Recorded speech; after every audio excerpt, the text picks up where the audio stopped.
बोलूंगी कि भूखे नंगे लोग मुझ पे लैच ऑन नहीं हो सकते। कंगना रनौत जब भी अपने गले से कोई शब्द निकालती है, वो शब्द अक्सर उसके गले का फांस बन जाता है। कोई कुत्ता कह रहा है, कोई माता पिता को गाली दे रहा है, कोई कहता है टांग उठाती है। मैं ये कंगना रनौत एक बार फिर आशुतोष राणा, सोनू सूद, तापसी पन्नू, राखी सावंत और बाबा रामदेव समेत कई नामचीन लोगों पर बयान देकर विवाद में फंस गई है। तो आशुतोष राणा हो जो कहते हैं कि कुत्ते की तरह भौंकते हैं, चाहे सोनू सूद टाइप लोग हैं जो कहते हैं कि मुझे और अब इस विवाद में बॉलीवुड एक्ट्रेस शर्लिन चोपड़ा भी कूद पड़ी है। शर्लिन चोपड़ा ने आशुतोष राणा का खुलकर बचाव किया और कंगना रनौत को सीधा सीधा आईना दिखाया है। कुत्ता हो या कुत्ते की तरह भौंकती हो, बिल्कुल नहीं। ऐसा मतलब आपने निकाला। आपने ऐसा मतलब क्यों निकाला ये आप बेहतर जानती हो। असल में आशुतोष राणा ने एक वीडियो में भाषा की मर्यादा पर बात की थी। आशुतोष राणा ने किसी का नाम लिए बगैर कहा था, मेरा मानना है कि शेर दहाड़ता है, हाथी चिघाड़ता है, कुत्ता भौंकता है, तो किसी भी जीव की पहचान उसके कंठ से होती है। इसलिए भाषा बहुत महत्वपूर्ण है। हमारे शब्द ही हमारे सम्मान के प्रतीक होते हैं और हमारे शब्द ही हमारे अपमान का कारण बन सकते हैं। मेरा अपना ये मानना है कि शेर दहाड़ता है, हाथी चिंगाड़ता है, कुत्ता भौंकता है। तो आशुतोष राणा ने किसी का भी नाम नहीं लिया था, लेकिन कंगना रनौत ने आशुतोष राणा के इस बयान को खुद अपने ऊपर ले लिया। किसी भी जीव की पहचान उसके स्वर से निकलने वाले कंठ से होती है। 24 अगस्त के आसपास कंगना रनौत का एक वीडियो वायरल हुआ जिसमें कंगना रनौत ने आशुतोष राणा समेत कई लोगों पर निशाना साधा। कंगना रनौत ने कहा, आशुतोष राणा कहते हैं कि मैं कुत्ते की तरह भौंकती हूँ। राणा हो जो कहते हैं कि कुत्ते की तरह भौंकते हैं। सोनू सूद कहते हैं कि मुझे तरीका और तमीज सीखनी चाहिए।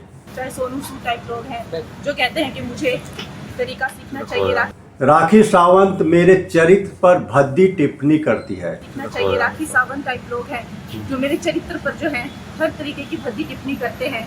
तापसी पन्नू मेरे माता पिता, मेरे परवरिश और मेरे बैकग्राउंड का अपमान करती है। तापसी पन्नू टाइप लोग हैं जो मेरे माता पिता को, मेरी परवरिश को, मेरे बैकग्राउंड को अपमानित करते हैं। कंगना रनौत के इस बयान पर शर्लिन चोपड़ा ने कंगना रनौत को जमकर लताड़ लगाई है।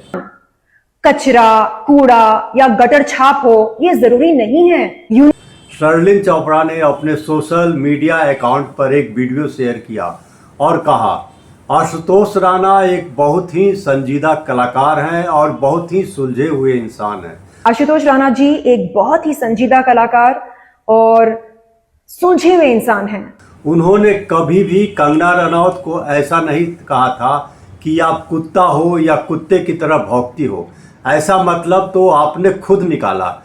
उन्होंने ऐसा कभी नहीं कहा कि आप कुत्ता हो या कुत्ते की तरह भौंकती हो। अब आपने ऐसा मतलब क्यों निकाला, ये तो आपसे बेहतर कोई और नहीं जानता है। बिल्कुल नहीं, ऐसा मतलब आपने निकाला। आगे शर्लिन चोपड़ा ने और भी तीखा तंज कसा।